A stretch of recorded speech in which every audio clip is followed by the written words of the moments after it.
Well, it's the start of another new year, so pause for a few reflections here. Let's jump back 51 years. Let's jump back 51 years. And I was put into an experimental program in 7th grade English where we explored a lot of creative approaches and kind of forgot about grammar and sentence structure. And so to this day, even though I was an English teacher for a number of years, I still don't know how to dangle participles or subjugate verbs. Also, last week, Kelly and I had a dinner party. I came down the morning of the dinner party, and on the kitchen counter was a variety of lists of last-minute food, groceries to be purchased, lists of to the minute of when to start cooking different things, and lists for each room of what needed to be done to clean up. Needless to say, I didn't do the lists. That was Kelly's doing. And another quick little reflection is I had a conversation the other day with a friend who was, we were talking about public speaking, and he finds himself at times, because of his public service, in situations where he has to do a speech. And he was talking about how he can't get up and do a speech without all the notes in front of him. And I was talking about how when I do a speech, if I have too many notes, it kind of constipates me a bit, I guess you might say.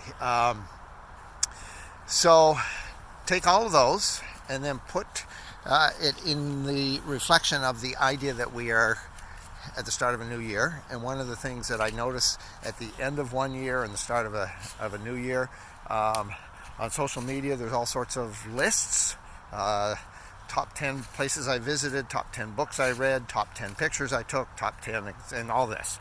And also it's a time that people seem to do a lot of reflection, a lot of reflective work where they will write down things. Here's my goals for the year. Here's my words for the year. And, which reminds me of a lot of books, nonfiction books that I've seen, where you come to the end of each chapter and there's kind of now a work project, a work section.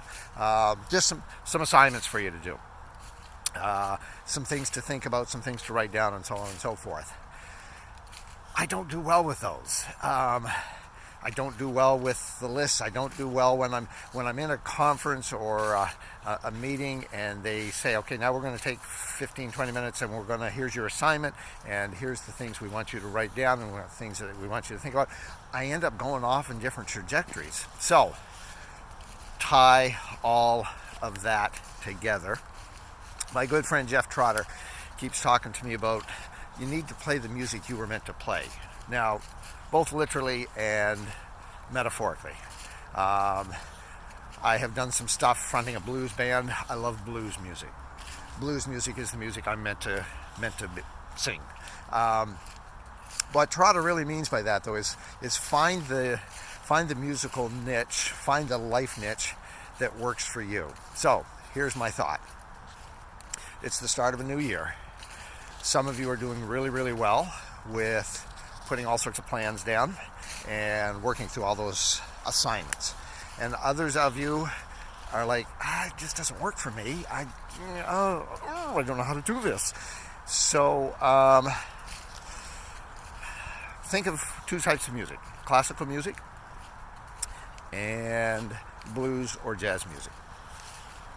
When I was talking with my friend about the public speaking last week, I pointed out that some speakers are like classical musicians. Classical musicians basically follow all the notes on the page. There's a score written out in front of them, and they're very attuned to that. It's kind of there's a list there. Blues, jazz musicians oftentimes kind of just do some creative interpretations of music. And just a little bit of flooded river there behind me I want you to see. And so I go to different blues nights where it's an open mic night, and you might have 5 or 6 musicians who have not played together get up and they start playing together. Sometimes it's a train wreck, but oftentimes it's really, really good. They don't seem to need all the notes put down in front of them. They just kind of play freestyle. What I pointed out to my friend was there's a difference between getting up and maybe teaching a class or doing a speech and just winging it. That tends to create train wrecks. There's a difference between getting up and winging it and getting up and speaking out of a heart that has been prepared, a lifetime of preparation, so to speak. So when the blues musicians and the jazz musicians get up, they're not just winging it, they're playing out of years and years and years of practice and love for music. So when a classical musician gets up and plays, they're playing out of years and years and years of practice and love and passion for music. Both share the same idea of hard work, passion, love for the music, for their craft, but there's different approaches. So I just want to encourage you to, as you approach this year, find the music that works for you. And on a secondary note, don't fall into the trap of comparisons. When I sit in a room with a bunch of people who are really good at working on lists, really good at following a lesson plan, really good at doing the work at the end of each chapter in those books, if I start to compare myself, I start to think that I'm a lazy idiot, that I can't think straight, and all of that. But perhaps it's just who I am, and so I shouldn't compare myself. So, anyways, Happy New Year. Go dangle some participles and subjugate some verbs, or write some poetry. All right? Have a great day.